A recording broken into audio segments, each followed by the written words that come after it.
welcome you to Behind the Chair with JP Hair Design. Today our guest is Kevin Bozeman.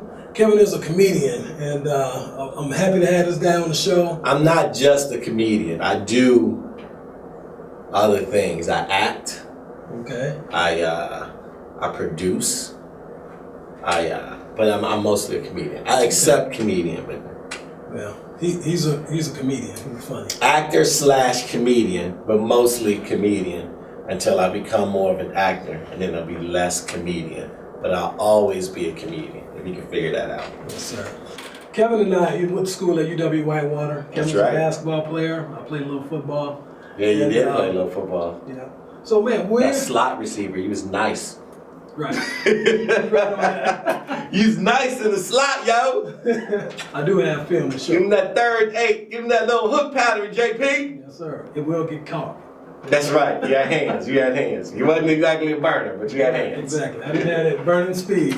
Which is why you got a hair design now. Which is why you got a barbershop now. Yes, sir. That's true. That's true. Man, how did you get into being a comedian? This funny guy, Kevin. Man, me and my roommate in college, we used to watch Def Comedy Jam, and I used to be like, dog, I can do that, basically.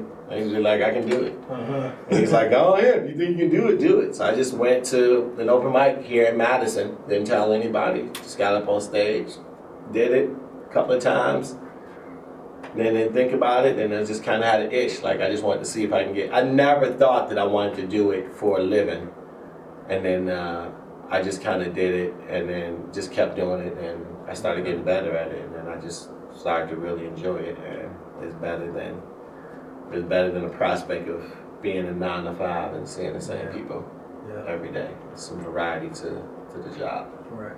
Well, I just want to share with everybody, back in the college days, Kevin used to call my phone, and back then it was a tape, so you need a message on the tape.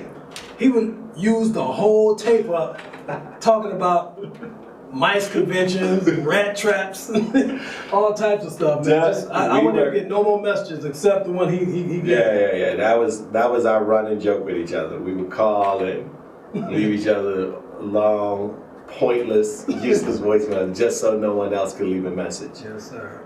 Even then, I needed attention. That's clear that I needed to be the focal point of people's lives. And I would call my boy up and just take up this whole tape so no one else could hear him. Yeah, that sounds good, man.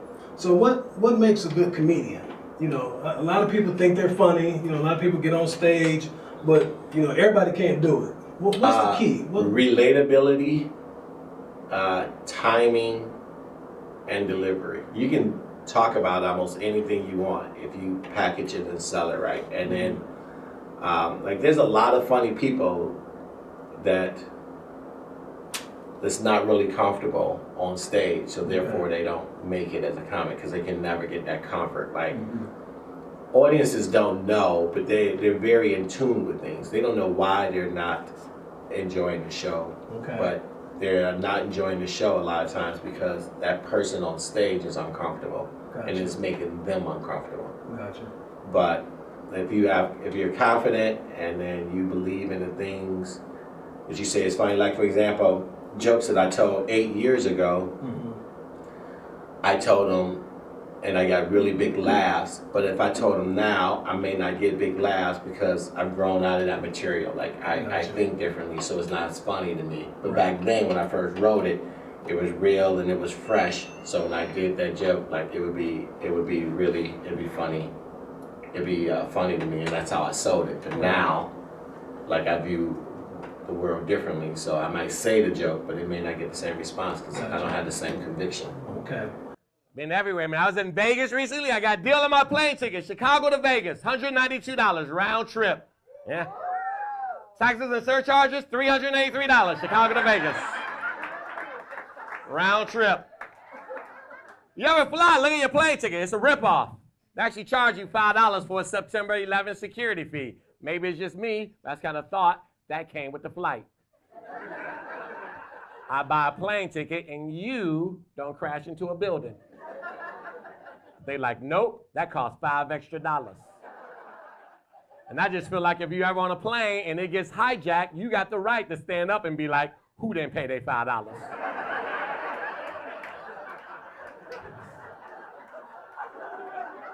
This is some bull. We about to crash into a building. Are you skipping on $5? Now, this is a funny question, man, but have you ever been booed off stage? Absolutely, absolutely. Everyone, most comics have been booed off stage. I can't think of any stand-up comic that's done it. I mean, it's part of the process. Now I don't. Like if I get booed now, I just assume that the crowd's are idiots. Like it's because I've already snapped on them and told them that they're idiots. Like it's like I don't like getting booed off stage now. But yeah, but I still don't. There's still a lot of shows where I have a show that I think it's not as good as it could have been. Doesn't mean it wasn't a bad show, but for my expectations. Right. So. Yeah, and you do a lot here. You come back to Madison. You have a Thanksgiving. Madison is my home club. Yep. So I do my Thanksgiving show, which is the night before Thanksgiving night. I come in, I host it, and then we have I bring in 3 really funny headliners, and they do like 20 minutes each, and then it's just a really great time. It's my favorite show of the year. You've been there. Yeah. It's packed and it's a nice variety of comedy. And then I come in the summer and do like my regular week, just like a Thursday, Friday, Saturday. I believe I'm there at the Comedy Club on State the end of May. But you can always check my website. My dates are up, www.kevinbozeman.com, and also twitter.com/Kevin Bozeman, BOZEMAN. But yeah, so all my dates are up there. But yeah, Madison is my favorite club. And it's not often that your home club where you start doing stand-up at turns out to be your favorite. But this is literally like one of the best clubs in the country. Yeah. Like when comics come in, it's a great.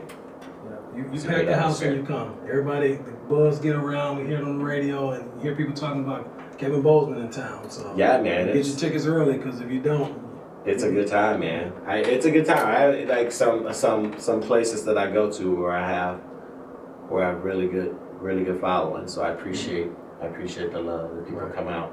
And in return, I try to, make sure I keep a fresh show and put on, so people don't see the same things. Right. And so I put the pen to the pad. Okay. Well, do you have any final thoughts for our viewers? So I have a show coming out. It's going to be on the internet. It's going to be webisodes I'm shooting. More information is coming out. It's going to be coming out the end of March, beginning of April. It's going to be, as webisodes you go, it's like 5 to 6 minutes, much like this show. And then I'm going to be promoting it. So follow me on Facebook.com, Kevin Bozeman. Check out my website, kevinbozeman.com, or on twitter.com, Kevin Bozeman, for more information. It's a great show, and I'm working with some really talented people.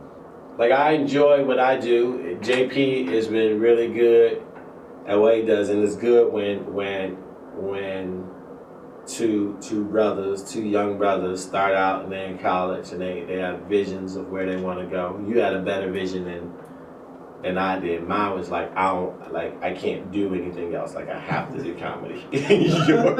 Yours is like, this is what I want to do. So I kind of started on the comedy, but it's good to see that you can go out and success shouldn't be measured all on like how famous you are and this and that. It should be measured on what it is that you wanted to do and what it is that you got out of life is how you should measure success. You shouldn't measure it by how many dollars you have and how much bling and how many this and that you got. It shouldn't be measured on materialistic things. It should be measured on self-fulfillment. So that's a great point.